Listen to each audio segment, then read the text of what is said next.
Now we're coming into this final round where really is going to hammer down who takes that final piece of the cake for this finals showdown.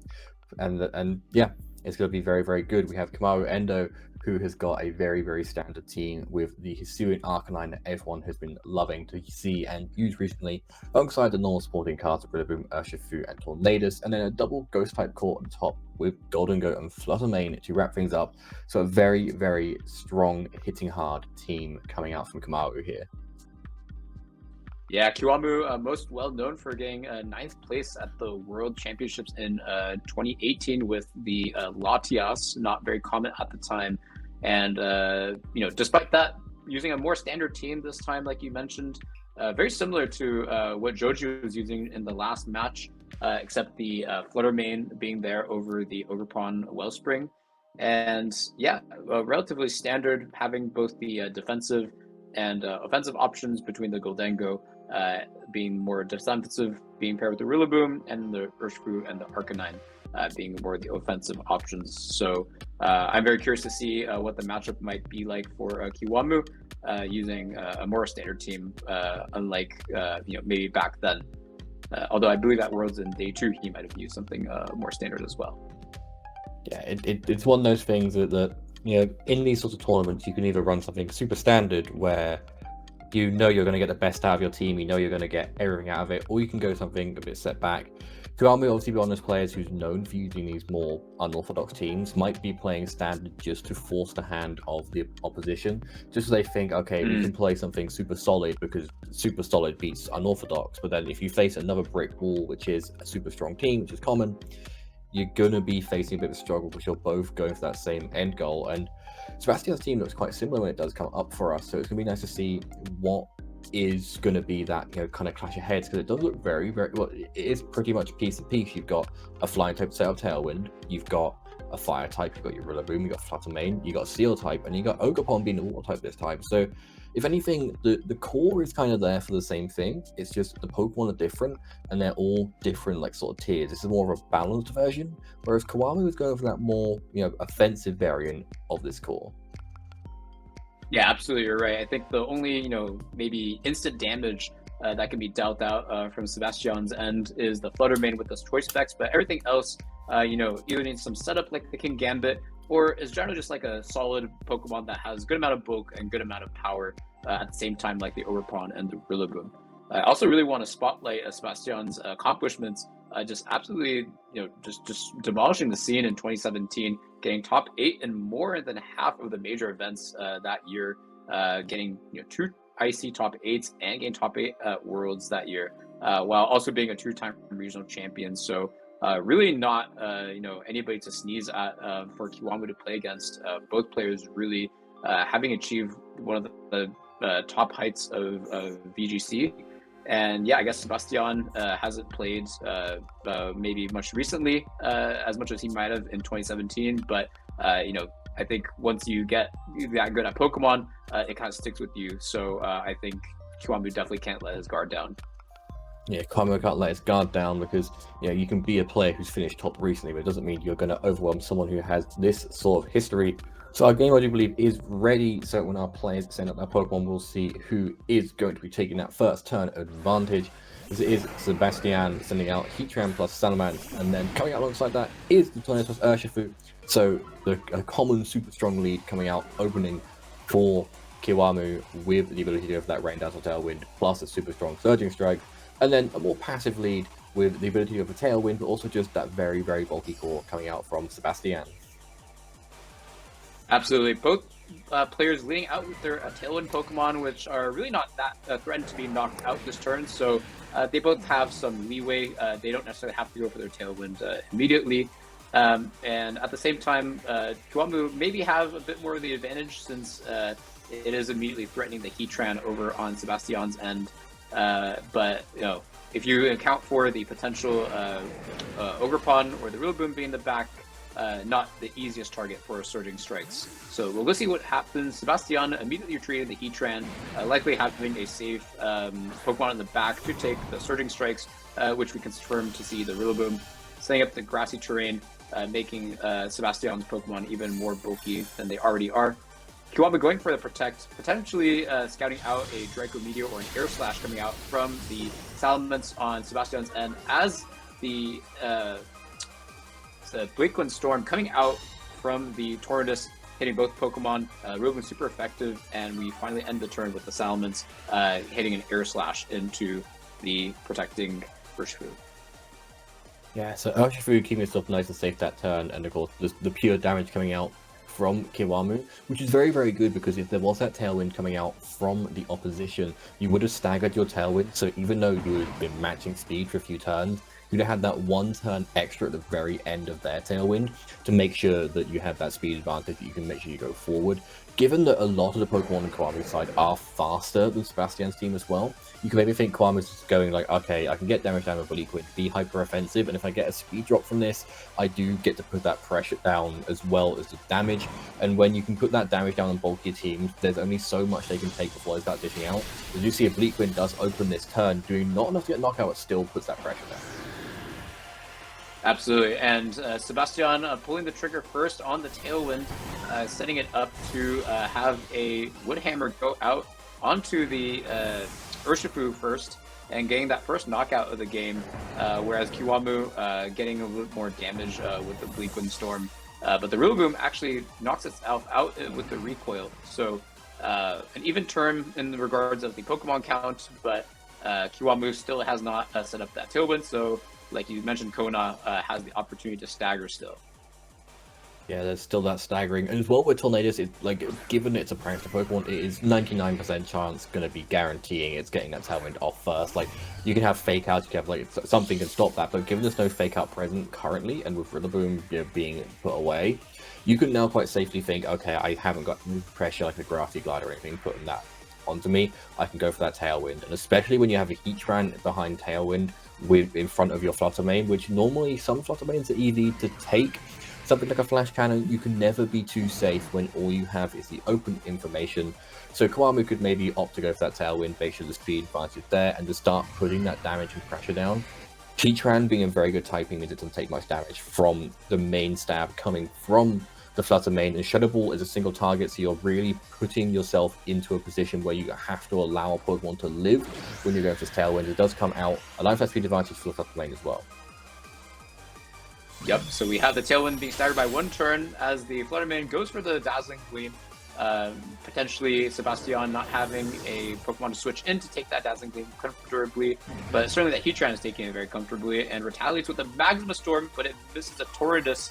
So basically a dead turn for Sebastian, not able to get any additional moves or a damage off in that turn, while Kiwamu gets a knockout and a Tailwind. Kiwamu gets the knockout and Tailwind up, allowing for the matchup to be a bit more in their favor. Ogerpon coming on in is, if it's Fractalized, it's going to be bulkier. It's going to possibly be AV to take a hit from this Flutter Mane. If not, we know that there is still that pressure going down. Heatran is really becoming a threat because it can put so much pressure down with damage. You can Rain Dance, but that isn't stopping its Steel type moves, and that is also boosting the Ogerpon on the other side of the field. So you have to rely purely on just getting damage down and down and down. And when both of these Pokemon aren't doing that response to Heatran, it just shows how pivotal it is in this matchup. You could be saving it for the back. Maybe I believe that's Rillaboom who's in the back. That could come in, could go for a high horsepower to kind of clean things up with Rain, stopping those super effective fire type attacks doing too much damage. But it's just too many tools you have to rely on, and especially that's where you got a hyper offensive team where if you're fragile and the bulk you get last that bulk, it is going to stop you from going too far. So we do see an opening with Crystallization that is the Ogerpon, who isn't getting that special defense boost, to make it even harder to get rid of for both of these Pokemon. Yep, so Kiwamu baiting out the Terastallization from Sebastian's end, wanting to get a special defense boost from these two special attackers, but the Flutter Mane is not going for it at all. It's going for the Shadow Ball into the Heatran instead. And we also see the Bleakwind Storm coming out from the Tornadus, making a connection onto the Ogerpon, but missing the Heatran. Probably not caring too much about that one, but we see the retaliation from the Ogerpon and the Ivy Cudgel going straight into that Flutter Mane, and it's a critical hit. So maybe the Flutter Mane was built a little bit more bulkily, but we'll never know since that critical hit will have a knocked out anyways. And we see the turn conclude with a Magma Storm coming out from that Heatran, and trapping the Tornadus, which doesn't really matter anymore since Kiwamu's down to his last 2 Pokemon anyways, but that residual damage will certainly hurt. Yeah, the Direct is going to be putting a lot of pressure down. Not that both of these Pokemon need it. Like, looking at the current field state, you have the Ogerpon, which has lost its grass typing, also that special defense boost, so Bleak Windstorm isn't doing the most into it anyway, and Heatran is just going to be taking it naturally. So it's going to be all that pressure is going to be pinpointed onto Kiwamu, who has the potential to knock out both these Pokemon, because you can run that high risk, high reward of going for a Rain Dance to at least weaken the Heatran's damage into the Rillaboom, and then hope that you can maybe use one of your strong grass type attacks to knock out the Ogerpon. If not, you can just try and focus down onto the Heatran, which you know, because then you know Ogerpon isn't doing too much damage to you because of your typings, it's grass or it's water, and you can focus on just hammering down that damage throughout the rest of the turn. It'll just come down to how these Pokemon are all invested in relation to their speed, because if the Heatran's a faster Heatran that maybe you aren't built for, that Rillaboom, it might outspeed you, get Heat Wave off first, so there's so many possibilities. It will just come down to those finite speed tiers.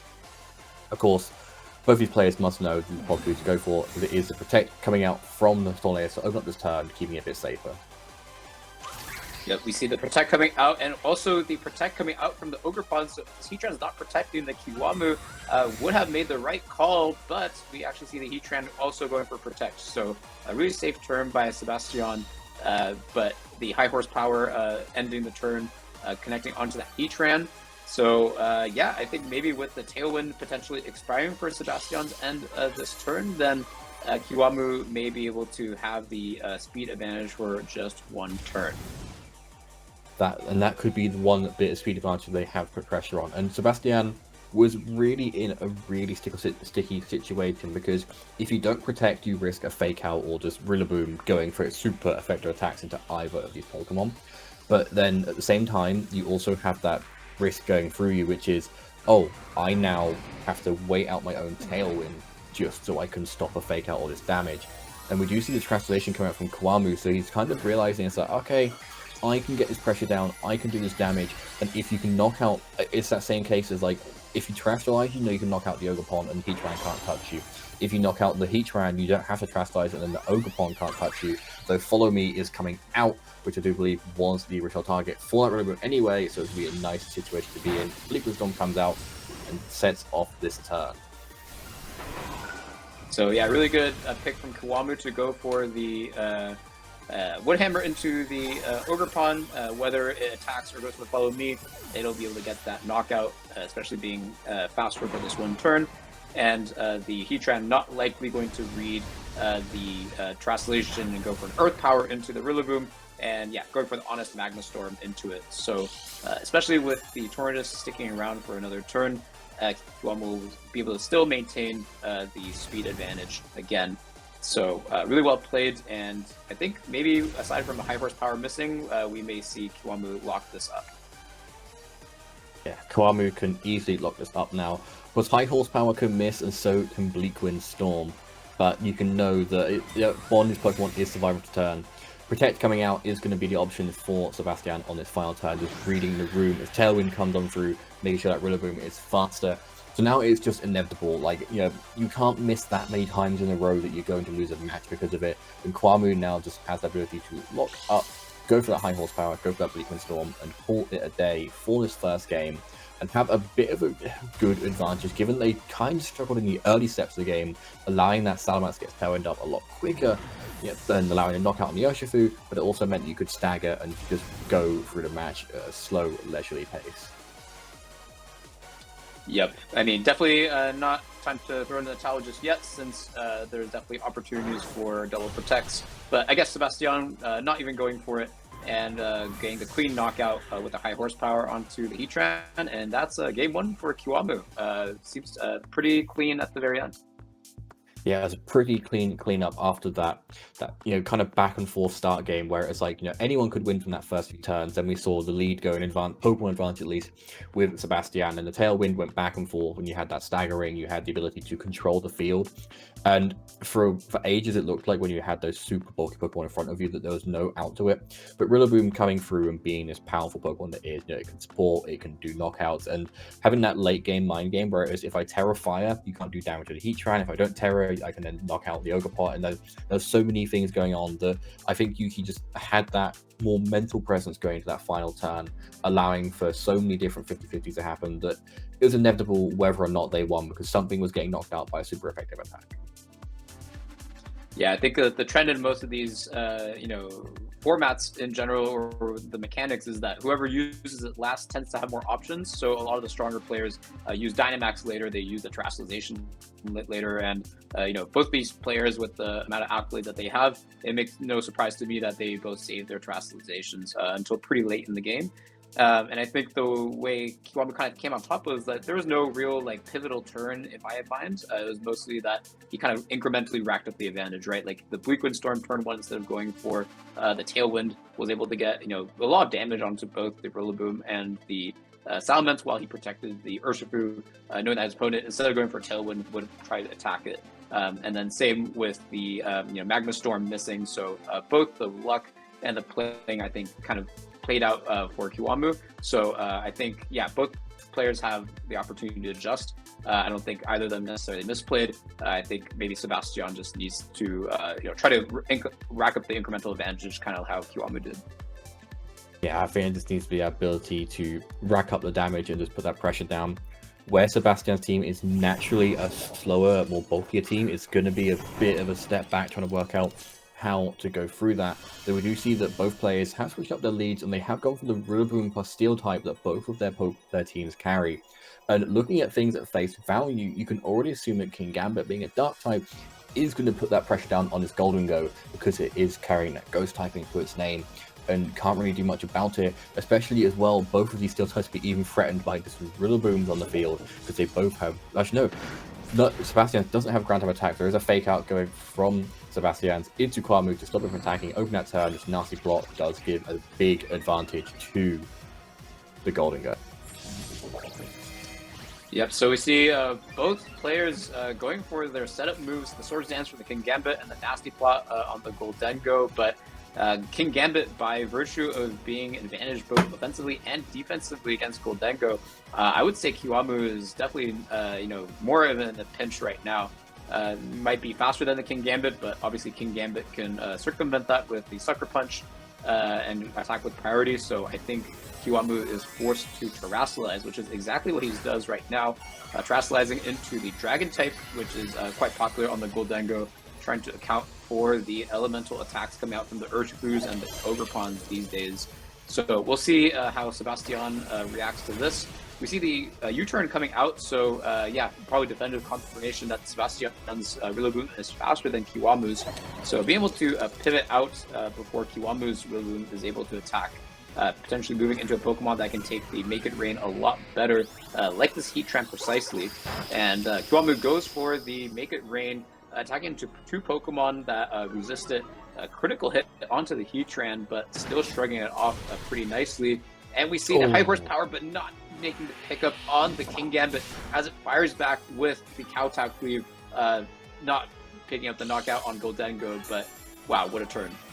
What a turn, so much allowing for open and closed doors on that one turn. Of course, we see the critical hit and just really good rolls from that Make It Rain, allowing for damage to be thrown down onto even these Steel types. The Kingambit being invested to live the hit from the high horsepower even after the damage from the Make It Rain, meaning it can stick around for one turn. And of course, then Golden-Go also showing off its tricks and surviving the +2 Kowtow Cleave, albeit it's Terastallized, so it's not weak to that Dark type anymore. It was still able to survive in a clutch. You might not take a Sucker Punch from here, so there is that mind game there, so you could maybe start playing chicken with something like Nasty Plot and keep getting the ball rolling with your damage, but it is just going to be coming down to whether or not that is the option, because you can keep clicking Nasty Plot and get to +6, but there's only so long before you have to click those attacking moves and stop playing that game. Of course, Rillaboom is in a very sticky situation where it can do super effective high horsepower for Ivory Pokemon, but it does come down to that virtue again of, are they moving before or after it? As it does decide to switch out to keep itself a little bit safe, keep the ball rolling, and in comes the Urshifu, which is good into both of these Pokemon. Yep, Urshifu able to resist all of these Pokemon's strong attacks, but the Sucker Punch going into the Golden-Go, so Kiwamu reading his opponent to not go for the obvious play, but Sebastián not falling for it, and retaliating with the Magma Storm coming out from the Heatran. So not doing that much effective damage, but still trapping it and doing residual damage every turn, which can add up very quick. However, the Urshifu is positioned very well into both these Pokemon, throwing a knockout into either. So I think Sebastián, as favorite as he is with the Pokemon count, will have to do more of a reactive play this turn. Yeah, Sebastián would be quite reactive to make sure that they keep control of the play. Of course, you can start going for super strong attacks. Like at +2, you can kind of circumnavigate the resistances that are thrown out to you from both of these Pokemon, as well as the fact that you've now got to play even more games of chicken with your opponent, because there is the Tornadus who has 3 moves to go from, which aren't activating a Sucker Punch. And if you go for that Bleak Wind, you still have that risk as well that if you don't knock out this Pokemon, which is very, very unlikely given their typings, you can get that boost on the Kingambit. You can get it to do even more damage, which you're going to hate to see. And when Urshifu is looking at both these Pokemon thinking, I'm super effective into both of them, who do I pick as my target?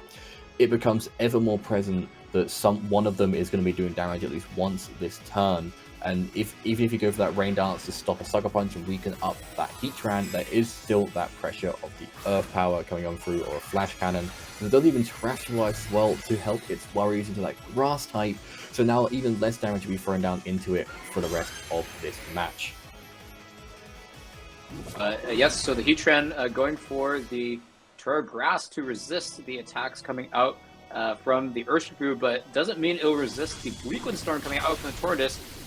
Misses the target on the Kingambit, but at least it's the Heatran. Now, will her Surging Strikes hit the Heatran, which is taking the Surging Strikes a lot more comfortably thanks to the flower on its head? Will this third hit knock it out? And yes, it does. So, wow, Bleak Wind Storm missing the Kingambit. Not very good news for Kiwamu, but at the very least, knocking out the Heatran, which was the primary target of Kiwamu's attacks that turn.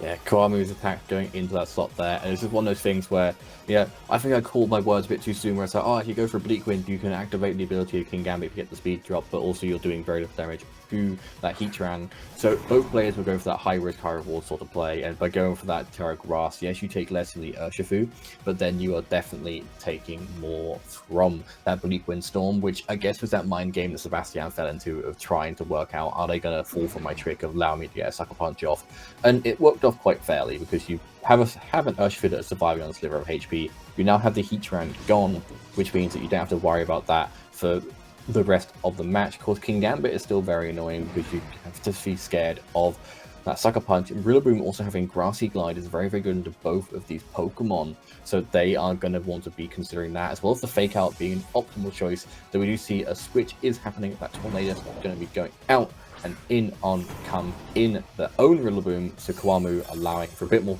there as the tech opens up the turn as well. Yep, so Kiwamu going for a pretty safe play, switching out the Tornadus for a Rillaboom that can resist the Grassy Glides and also not attacking, so not a target of the Sucker Punch. But the Rillaboom goes for a U-turn and a Kowtow Cleave into the protecting Urshifu, so really good play from Kiwamu. The Urshifu was kind of obvious for it to detect that turn, but since Kiwamu went for the pretty not obvious plays before, might have tricked Sebastián to kind of predict him to follow similar kind of play patterns, so really well on him.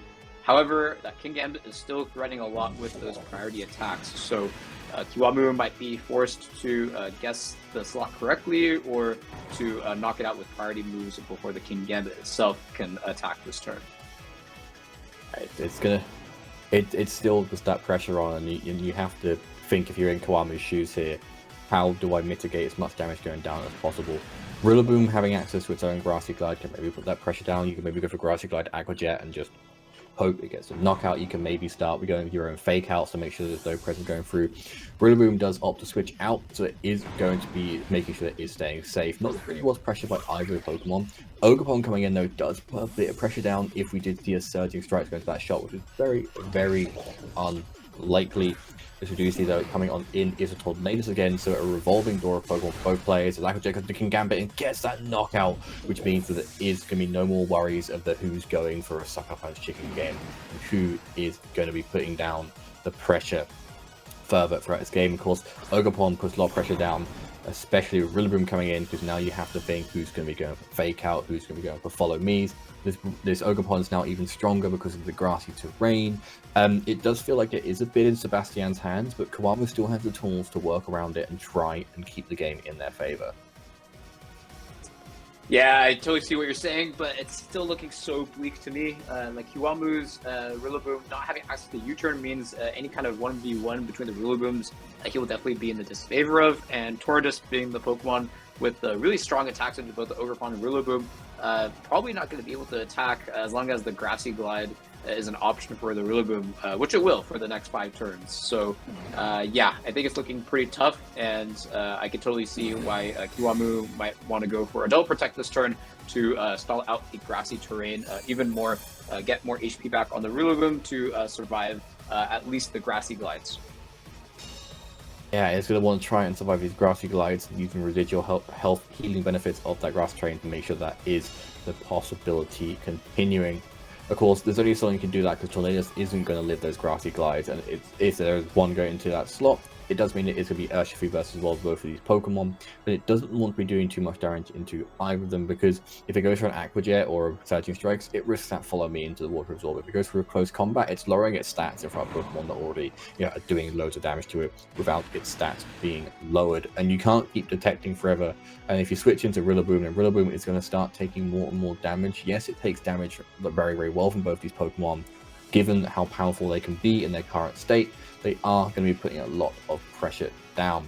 So Kiwamu now has to think, do they go for the sacrifice or do they go for the switch just to keep that ball rolling? It's very, very hard to decide in this current momentum, because you just can't do too much to both of these super bulky Pokemon in front of you. Because there is that switch out, which allows for a bit more presence to stop a Grassy Glide, which goes that low HP Tornadus, but is it going to be enough to keep the ball rolling there? As Grassy Glide does go into that slot, so good call there from Kiwamu to keep the slot safe, but then the small Leech goes into the Urshifu, gets the knockout on there, and makes it an even harder situation to go through. Because now we can just see that same combination of going for Grassy Glide, and then over time we could slowly chip away at this Rillaboom with both of your Pokemon. Yeah, so I totally see what Kiwamu's going for there. He said, okay, like, I know that they're going to go for Grassy Glide into my Tornadus. I can't really do anything about that since I'm just protected, so at the very least, I'm going to switch out into my Rillaboom and just hope that my Urshifu is faster than the opposing Ogerpon, and I can maybe land a critical hit with the close combat. But unfortunately, we find out here that Sebastian's Ogerpon is trained to be faster than Kiwamu's Urshifu, so there's not even an opportunity for that critical to happen. The Horn Leech goes right into it and picks up the knockout before it can even move. So yeah, I think now anything happening is morally of a formality. The Tornadus not even able to get up a Tailwind yet, so it will probably be knocked out at the expense of setting up the Tailwind by the Grassy Glide. But there is a Wood Hammer going into the Ogerpon, so he had one more opportunity to get that critical hit to, yeah, at least bring it back a little bit more, but unfortunately that doesn't happen. So now he's just left with 2 Pokemon who are, yeah, very low health and likely to get knocked out very soon. Yeah, they're both very, very low, and they did their job perfectly. And we saw that last Hail Mary would hammer into the Ogerpon. Some Ogerpons don't live that, some Ogerpons do, but it just so happened this one didn't. So Grassy Glide goes into the Tornadus to close things up on that side. And Ogerpon, even though it's got that water and grass type into its name and both of its stats aren't doing too much, it is going to be doing loads of pressure. Horn Leech goes in, doesn't get a knockout, but heals a bit more. And now you can just go for a Grassy Glide and probably get a knockout. If not, we already know that Sebastian carries a U-turn on their Rillaboom, which could be enough just to clean up with that super effectiveness. If not, you just go for a Wood Hammer and go out on your own terms, allowing for that 1-1 to happen. So now we have a good case of where Hyper Offense did its thing in the first game, and then a super bulky balance team did its thing in the second game. And now the third game, both players are going to be put on that timer, that bit of pressure, because it's like, you know, one of them knows that they can just throw all their damage at the wall and hope something sticks. And the other one just knows they can sit there and be that brick wall and hope that nothing breaks through it. So it's going to be nice to see what sort of change up they go for that third game, especially after game 2, where we saw that very, very mirrored lead, which did go in favor of Sebastian, given the typings. We did see Kiwamu at least try and maneuver around it by going for that early terror, which, you know, didn't go too well, given that it was just shut down as soon as it went up. Yeah, I think game one there was no clear like winner in terms of like the leads. I think both sides had their tailwind setters. There was no clear weakness, but I think game two is a lot more apparent where the King Gambit was just strictly stronger to the Goldengo. Even if they were to defensively terrestrialize into the Dragon, it's still taking neutral damage from a Kowtow cleave that's at +2. So yeah, I think it's just from the leads. The Kiwamu was behind, and thanks to that double up of Make It Rain and high horsepower not knocking out the King Gambit, it just had way too many turns to exert pressure with the Sucker Punches, and it just put Kiwamu way too behind. So I have a feeling we won't see the same leads from Kiwamu's end, at least in game three. Maybe I think Sebastián could stick to the same leads as well in game three, since it worked out so well for him, but given the caliber of player he is, I think he will probably predict Kiwamu to adjust. So maybe there is some prediction of adjustments to adjustments. So I'm super excited to see what this adjustment from both players might be. So we can probably jump straight into the third game that will potentially decide the winner of the semifinals. Japan up 3-2 right now. Will Kiwamu be able to take it home? So it is the Tornadus Urshifu lead, the classic lead coming out from Kiwamu's end, whereas Sebastián really changed things up again with the Salamence and Ogerpon lead. Yeah, so changing it up, and what a way to change it up, because you can probably think that if you can put pressure on into Kiwamu to go for the whole, if it's not broke, don't fix it, by going for the same lead as game one, you can easily read into that and just think, okay, I'll bring my two of my strongest options into the Urshifu lead, which is Ogerpon, which can follow me and take a certain strikes, immaculate lead, takes no damage from it. Or you have the Salamence, which either of the types of damage that can come out onto that slot. If it's water type, if you've got a dragon type, you're on Rocky Helmet, you're taking nothing and dishing those back. And then you got that close combat doing into your flying typing, which does the exact same thing. Ogerpon, though, decides to forego its grass typing completely to allow it to take better damage from this Bleakling Storm alongside a special defense boost, as it does come through. So again, we see this mind game of staggering your tailwinds, because we do see it coming out on the turn one from the Salamence. So that means that there's going to be immediate pressure. It does not matter because of the typing of the ability, of the Ogerpon. Tornadus, Ogerpon goes through. It's about 50% to Tornadus, putting a timer on that, and also pressuring this Arcanine, who is hating to see a water type attack. Yeah, so game one, we saw both players preserving their terrors until the very end. Kiwamu, game two, conversely used it in the second turn. And now we see Sebastián using the first turn. So maybe what we talked about, the good players saving their translations to the very end, really depends on the situation. So Sebastián really makes sense to go for that terrestrialization so early on, wanting to take less damage from the Bleakling Storm, not only from a typing perspective, but also from getting the special defense boost. But we see Kiwamu pull the trigger already on the Tailwind, but wow, the head smash going straight to the Ogerpon, critical hit. Such a strong attack. Not sure if the critical hit was necessary given the same attack bonus and the choice band on the Arcanine, but wow, what a strong attack going straight in, and you can see the recoil going right into the Arcanine, but we see the Draco Meteor going right into the Tornadus, so both players losing one Pokemon this turn, but yeah, given that the Tailwind was staggered again from Kiwamu's, and I'd say he's in more of the advantage. I think, especially when you're going for a more hyper offensive strategy, you were happy to see your Tornadus get knocked out the same turn. You go for the Tailwind so that you can bring in a stronger, physical, strong attacker from the back to take advantage of those last three Tailwind turns. And that is something that's going to be very, very present in play coming out from Kiwamu here, especially when you look at the two Pokemon that are in front of you right now. Salamence is at a special attack drop, so it is going to be doing less and less damage. It is going to be forced out.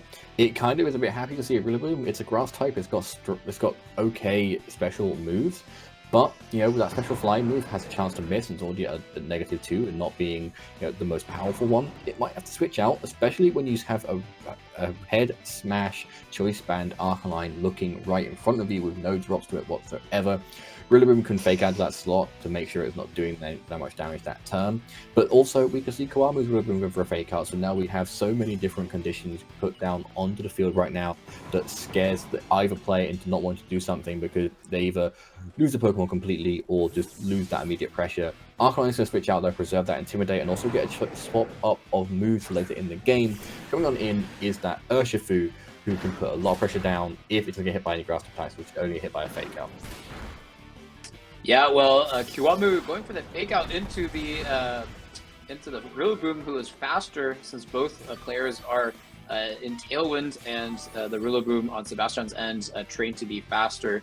And now it looks like this Rillaboom, this Urshifu not in the best of spots, facing down 2 Pokemon that resist its signature Surging Strike's attack. So, yeah, good on Kiwamu to predict that the Fake Out and the Draco Meteor double up would be going into the Arcanine, so it's able to preserve its health better. But yeah, I don't think it's his position is that much better. May have to get one Wood Hammer into the Rillaboom so that it may be in range of getting a close combat into it.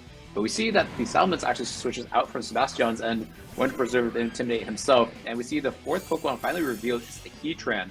And the Protect comes out from the Urshifu, not wanting to take an Air Slash, not wanting to take a Wood Hammer, but yeah, Sebastian really a master of the pivoting, switching out the Rillaboom with the U-turn while getting some pretty good damage onto the Rillaboom, back into the Salamence, which is again facing down the Rillaboom that really does not want to get that much damage off with the Wood Hammer.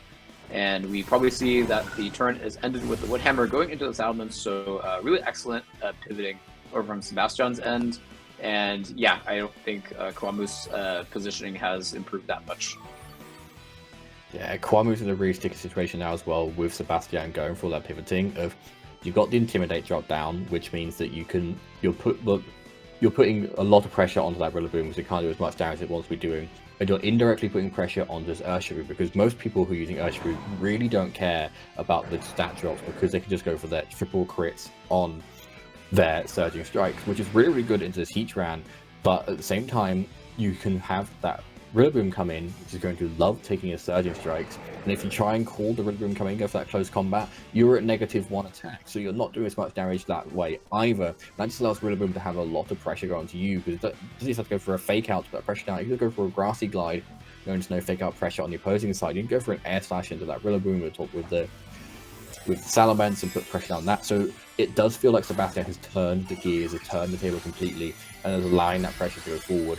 We do see a translation from Urshifu is a sort of Hail Mary to try and recall out a lot of that Rillaboom switch in to get as much damage down as possible. Let's see if that does play off in his following turn.